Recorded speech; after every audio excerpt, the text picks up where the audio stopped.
내년부터 치매 환자의 치료비 부담을 크게 줄이는 정책이 추진됩니다. 치매가 사회적으로 큰 문제라는 걸 인식하고 국가 차원에서 적극적으로 나서겠다는 건데요. 그래서 이 시간에는 신세계병원 권석준 진료부장과 함께 치매에 대해 알아보도록 하겠습니다. 환자도 그 가족도 오랫동안 고통에 시달리는 질환 치매. 대표적인 사회적 질환으로 손꼽히는 만큼 관심과 지원이 절실합니다. 치매 진단과 치료에 대해 정신건강의학과 전문의 권석준 부장과 함께 이야기 나눠봅니다.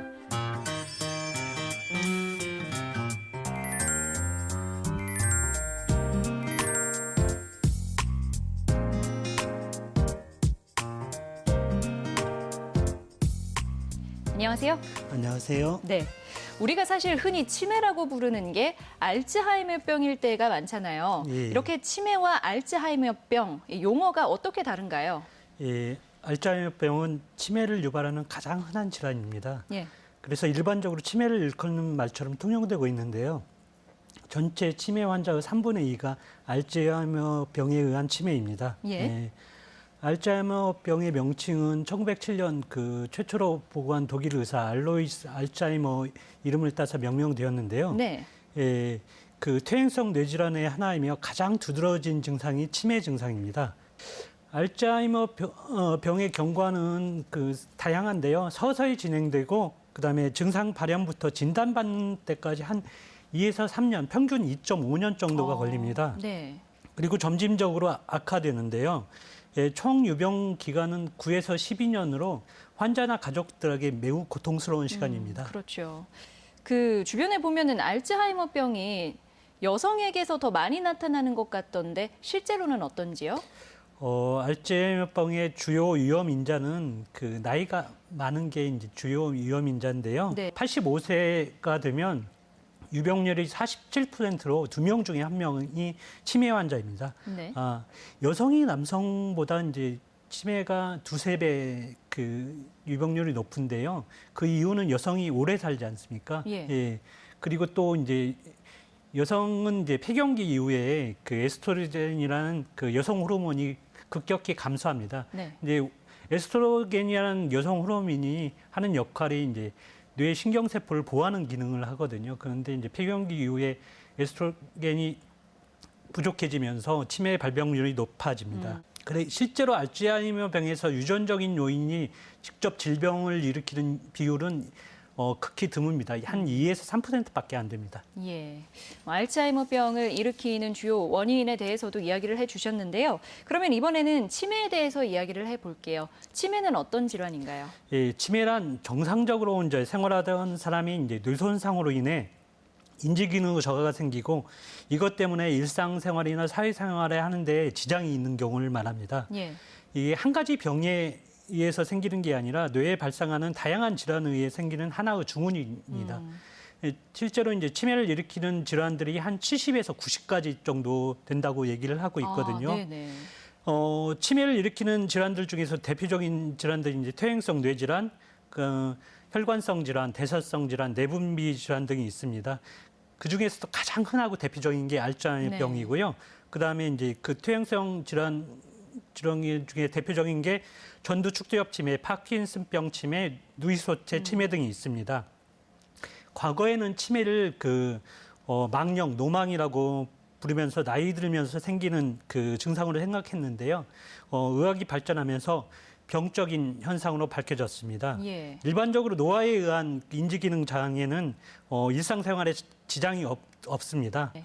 그리고 인지기능 장애 중에 기억력 장애가 가장 흔하고요. 언어 장애, 그다음에 시공간 능력 저하, 판단력 장애, 그 성격 변화 등이 있습니다. 예. 치매의 정확한 진단을 위해서는 자세한 병력 청취와 신경학적 검사, 인지기능 검사, 뇌 영상 검사가 필요합니다. 치매의 원인이 이제 퇴행성 질환일 경우에는 나이 드신 분들이 치매에 걸리는 경우가 많겠지만 그렇지 않다면은 뭐 나이와 상관없이 또 걸릴 수 있는 게 치매잖아요. 예, 많은 분들이 그래서 건망증이 심해지면 내가 치매 아닌가 하고 의심을 하기도 하는데 건망증과 치매도 역시 다른 거죠. 예. 나이에 관계없이 누구든지 건망증을 경험하게 되는데요. 예. 많은 사람들이 건망증의 횟수가 증가할수록 혹시 내가 치매 이게 전조 증상은 아닐까 걱정을 합니다. 예, 건망증은 일종의 생리적인 뇌의 현상이고요. 자신이 경험한 일 가운데 비교적 덜 중요한 일을 잃어버리는 현상입니다. 건망증인 경우 차근차근 생각을 해보면 잊었던 사실을 기억해내는 경우가 많습니다. 그런데 치매는 중요한 일이나 약속, 경험, 사건 자체를 잃어버리기 때문에 네. 일상생활에 장애를 초래합니다.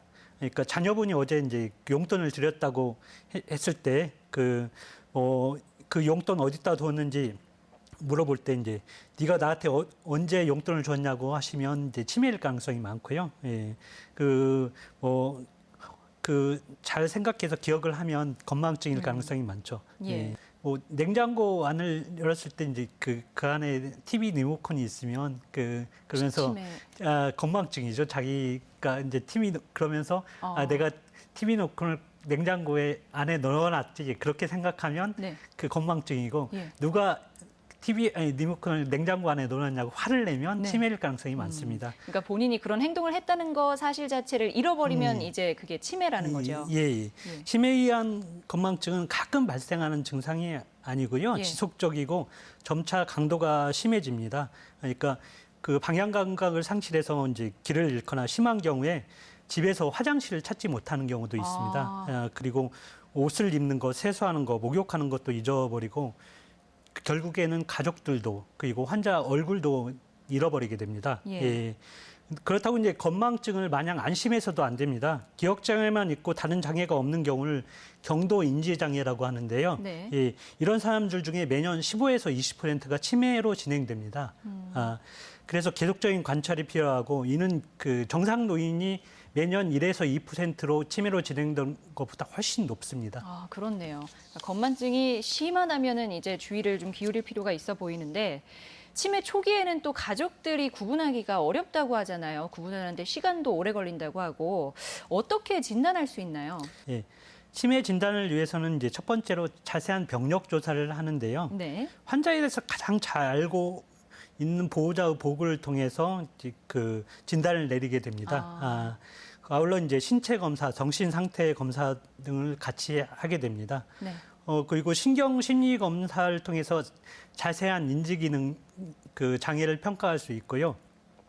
그리고 일단 이런 검사를 통해서 치매가 진단되면 치매의 원인을 밝히기 위해서 여러 가지 검사를 하게 됩니다. 네. 예, 그 뇌 영상 검사는 그때 필수적인데요. 예, 뇌 영상 검사는 뇌의 구조와 모양을 살피기 위한 그 CT나 MRI, 뇌의 기능적 이상을 살펴보기 위한 그 페트나 스펙트 등이 있고요. 예. 최근에는 아밀로이드 단백질 침착 정도를 알 수 있는 페트가 개발되었습니다. 예.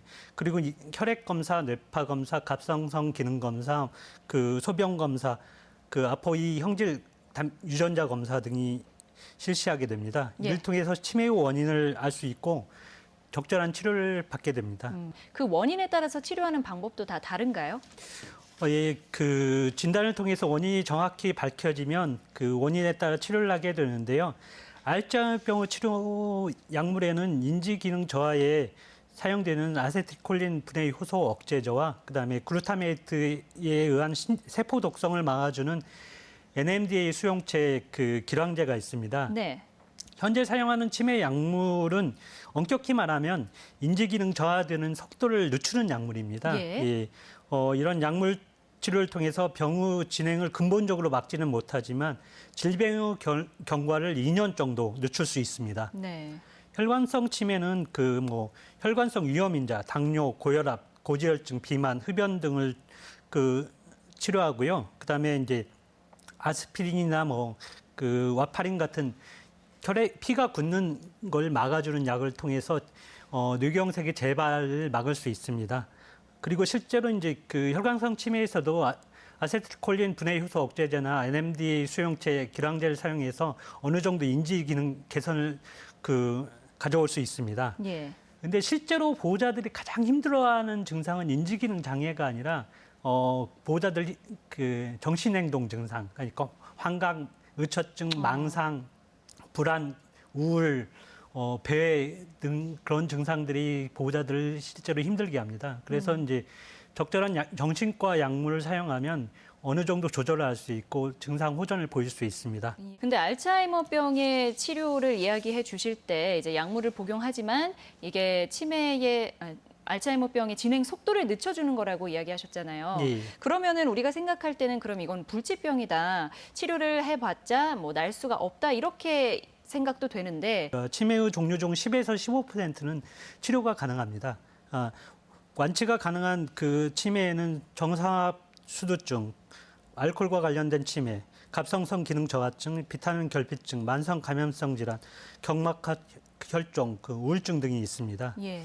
그리고 치매의 원인 중에 20에서 30%를 차지하는 혈관성 치매는 고혈압이나 당뇨, 심장질환 등 혈관성 위험 인자의 관리와 적절한 치료제 사용으로 악화를 방지할 수 있습니다. 예. 그리고 이제 치매의 대부분을 차지하는 알츠하이머 치매도 조기에 발견해서 치료하면 인지 기능의 저하를 늦출 수 있습니다. 예. 그래서 이제 치매는 조기 발견과 조기 치료가 중요합니다. 예.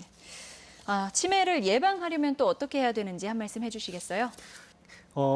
치매는 건강한 생활을 통해서 상당 부분 예방할 수 있습니다. 네. 예, 치매 예방을 위해서는 규칙적으로 운동하고 건강하게 식사하고 적극적인 두뇌 활동, 즐거운 사회 활동을 하는 것이 치매를 예방시켜줍니다. 네, 오늘 이 시간에는 정신건강의학과 전문의 권석준 부장과 함께 치매에 대해 알아봤습니다. 고맙습니다. 예, 감사합니다.